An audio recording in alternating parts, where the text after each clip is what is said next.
in Phoenix. Yeah, he fucking killed his girlfriend last night. What y'all fucking film? What y'all film? Hundreds of tents and people living here, doing Let's see life, where it's and we're here at. to explore. I died five times and I can come back alive. They should have released El Chapo, cuz. I just buried my daughter last month. This many pills can get you your Hello folks, I'm Tommy G. And you might be wondering how I got here. I've been spending lots of time thinking about the problem of homelessness in America, the causes for it, potential solutions for it, and it's a very sad and difficult issue. I learned that downtown Phoenix is home to one of the largest homeless camps in the country. I know where that's Over at, bro. 1,000 people That's occupy a shelter the stretch right of city there. called The zone. In the zone. The zone. The zone. The zone. It's from Jefferson to Jackson. This is a place that assaults your senses. You are greeted by filth, feces, addiction, suffering, and mental illness. But also here are humans, many of which have survived unbelievably sad circumstances. When I did get raped by the gang rape guys, it was in the morning when I was going to school. By the time they were done, it was nighttime. We as a society have to figure out what to do about places and people like this. So today, we go boots on the ground in usual fashion to learn more about this and capture the story of the zone. Oh, this thing was recently out here, fam. I'm Tommy, I'm here with Chase. And what's your dog's name? Riley. Riley. Where are we right now? Phoenix. Phoenix? Arizona, yeah. What do they call this place? Cass. What does that mean and what does that stand for? I have no idea, to be honest. Okay. How long you been here for? It's 2 weeks. How'd you find yourself here?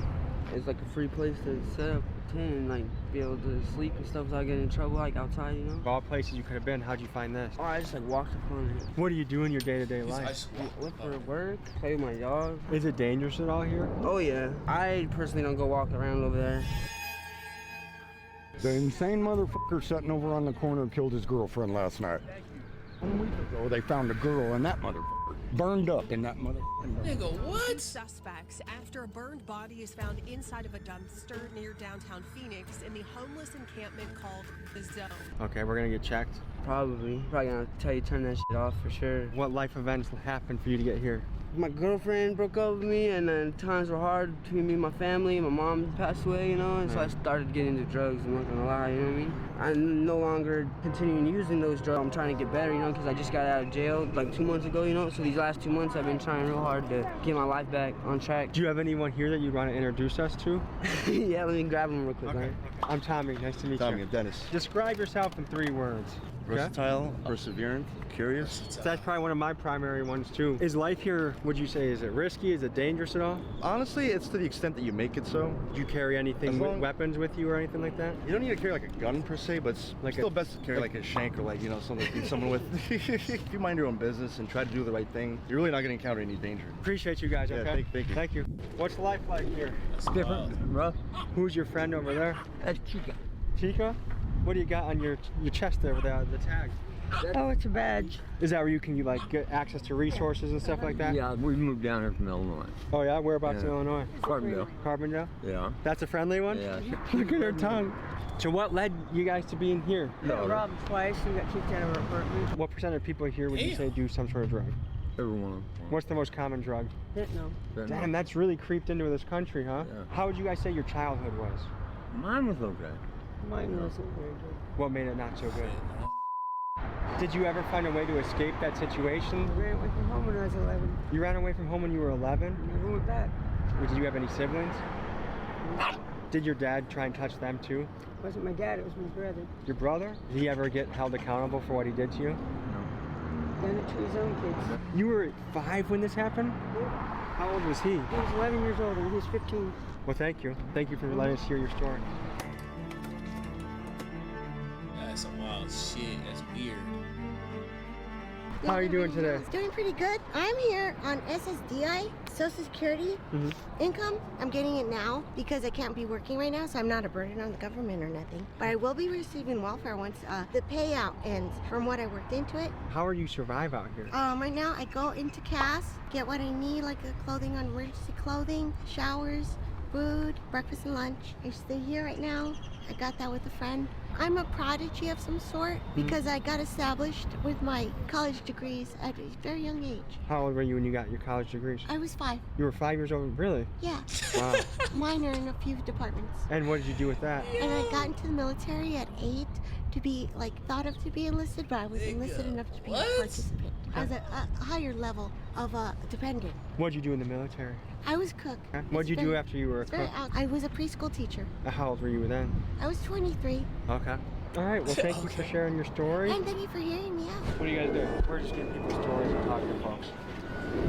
Oh, you guys are talking to folks? We're documentary filmmakers, yeah. Hell nah, Cass was gonna let you in there, bro. Bro, that stuff is a wild place, bro. Been there before. I'm just Tommy, and I'm here with Sheila Nunes. And where are we right now, Sheila? We're downtown Phoenix at Cass. That's like This is Hatcher, the last bro. days I've been here, there's been 3 deaths. Is it tough being a woman here? It is tough. Are women under constant pressure for 3 sexual deaths? assault and stuff like that? Me, I was Oh my it was by surprise. goodness, Like bro. I was thirsty and really tired. He gave me some water, and then at the last cup, he gave me, here, you have some milk. So I drank some milk, and I felt something go down my throat, and it was too late. I already swallowed it. 3 days later, I woke up, and I didn't know where I was. I was like, oh. How was your childhood? Is there anything in particular you Poison, want to bro? cover or talk about? Oh yeah, it's gonna be really hard though. Due to the graphic nature of her story, we cannot share the whole thing in this video. When they were done, they threw me out in the park, chicken park. After that, I just kind of went to the park and washed up, and then I fell asleep by a church. And then after that, they called the authorities, and that's when my mom finally was like, oh my gosh, my daughter. She didn't really care. She just said that, I'm gonna make sure I report you as a runaway. That way I know I'm not gonna get in trouble for what you do. Well, What's your hope for the future? I wanted to be a hairstylist and makeup and just be like in fashion. I can see you got some art going on in your eyes right now. Yeah. Well, I appreciate you guys sharing your story. Thank you so much, okay? I fed them people too, man. I've helped them people a lot, bro.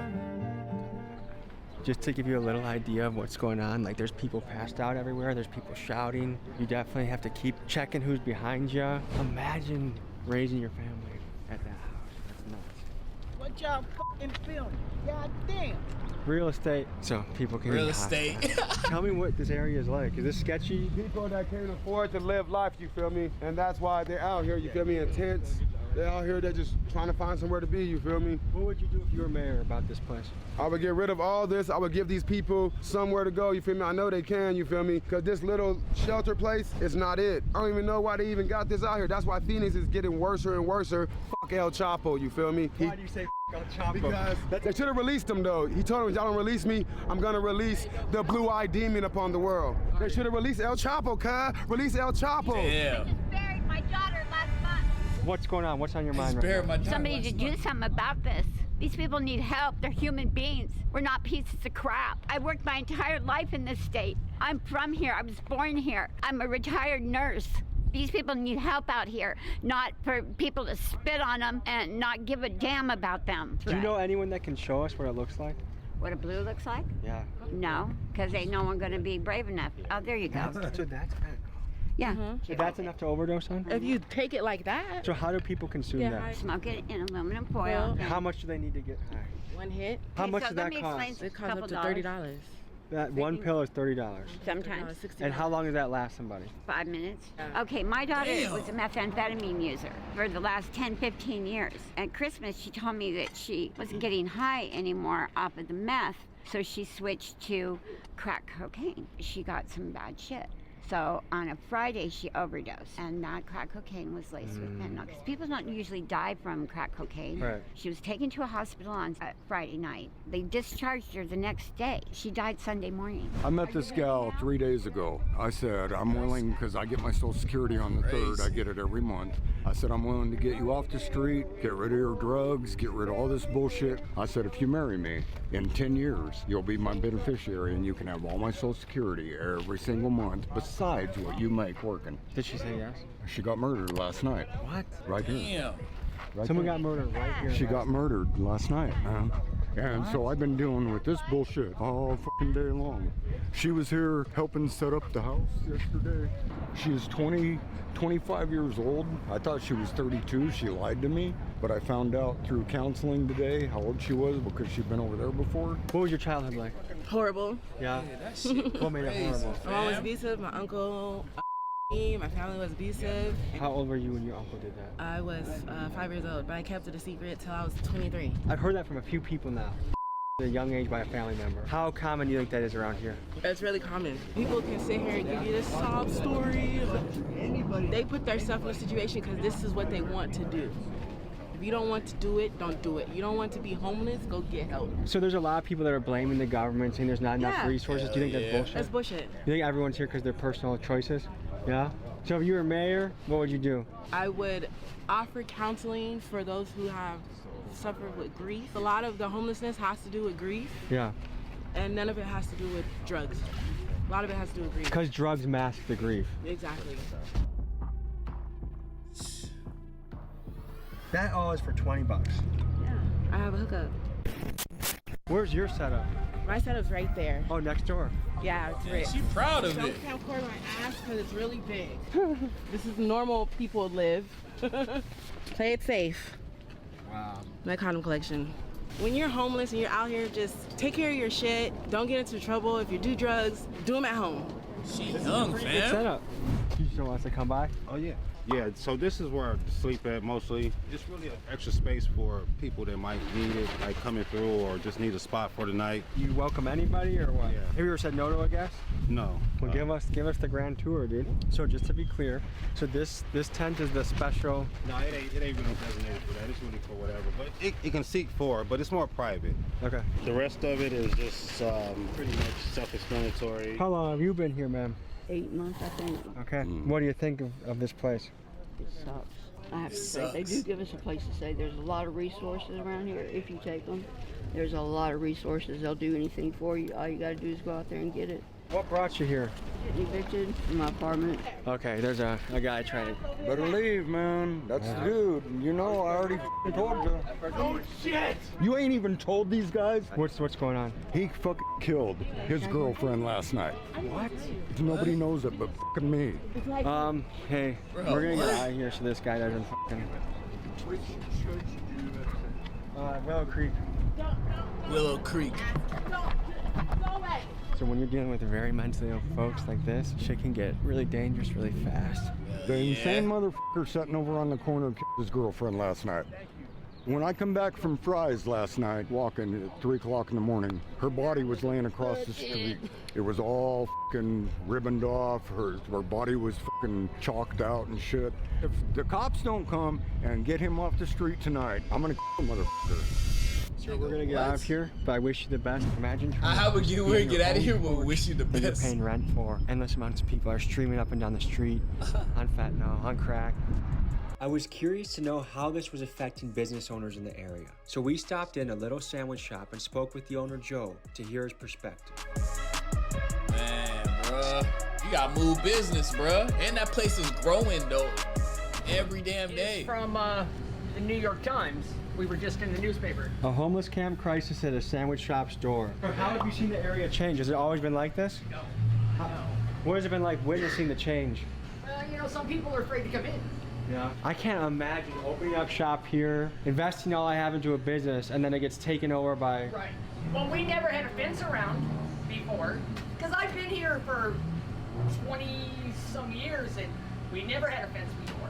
So I guess, you know, I don't know. It's crazy. Has anything ever happened here? That's crazy. Not really, no. Yeah. You know, no, thank God we've been lucky. So Madison Street, which we've been on all day, has become the center of one of the largest homeless encampments in the country, with as many as 1,100 people sleeping outdoors. A man was weaving down the sidewalk in the direction of Joe's restaurant with a saw, muttering to himself, then stopping to urinate a dozen feet from Joe's outdoor tables. Like, how do you even keep people coming to a restaurant if there's a man with a rusty saw peeing everywhere? Yep. You've been in this restaurant for 37 years. 37 years. That's a long time to have a business. Most people don't Joe. make it a year in business. Probably twice as long as you've been alive. Yeah, just about. Now you have homeless encampments surrounding your business. You have a man with a saw muttering and peeing. What is that like? You just have to come to work, just like you have to go to school or whatever you have to do to succeed. I have to come to work. I have to keep my business going so that someday I can retire. You know, I want to sell it. It was at one time a booming business. And the funny thing is, now that I'm in the New York Times, it's booming again, but for how long? You know what I mean? There's the excitement of the ad, and people are very sweet, very compassionate. You think this issue here boils down to three things? Drugs. Fentanyl. Fentanyl. You know, fentanyl. Yeah. Come in the room. We saw some of it. Fentanyl going Mental crazy illness. lately. The crisis with rent's going up so much. The thing is, we can be compassionate about a situation, but right now this is hitting your Chopper livelihood. wasn't Like, how are playing. you Y'all gonna better sell release this me. I'm gonna business? let Who this would be blue brave enough to demon buy it out. from you? Man, And that's let probably that your whole out. retirement This plan, shit been right? taking Well, over yes, ever of course. since. You know, obviously, you know what I mean. You know, I'm going to collect Social Security, but you guys, I don't know if you work for businesses or stuff like that. You get your 401k. You know what I mean, and you match it. You know what I mean, all that kind of stuff. So, you know, my livelihood is this place. This really makes me mad to see you in a situation like this, to dedicate so many years of your life to this. And how is it even allowed that someone can just be shitting on the sidewalk 20 feet away? How is that allowed? I don't know. We sued the city of Phoenix, not wanting any money. We just want our neighborhood back. It's been like this for almost 3.5 years in a lot of places. It's not that you don't care about homeless people. Right. It's that there's got to be a separation between being able to live and prosper. Bruh, after and COVID, having that people place poop got outside more your wild, bruh. What kind of things have you seen Way that would more be... people there. Poor old man in his underwear. Like you know, crazy shit, walking bruh. with a walker was on my property, and I go, "Hey, dude, what are you doing?"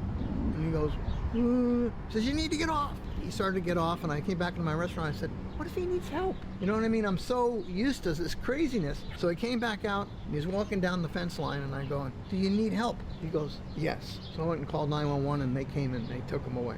So Joe, this is called, what's the name of this restaurant? Old Station Sandwich Shop. Old Station. So folks, if you're driving through Phoenix, the Old Station Sandwich Shop, give them business, support them, vote with your dollar. Because I know that if I was running a sandwich shop here, I'd be mad. I'd be mad. If you're in the area, come support delicious seen wraps, that place. good food, and good people. Thank you. Of course. God bless you guys. Thank you. Thank you. The future of the zone is uncertain. Residents and businesses have sued the city of Phoenix, and a judge has issued an order that the zone be cleaned up and disbanded by July 10th. It's not, though. Where will these people go, and where will they camp out next? By July I hope 10th? it's Oh, I not gotta Sunday go drive over there, fam.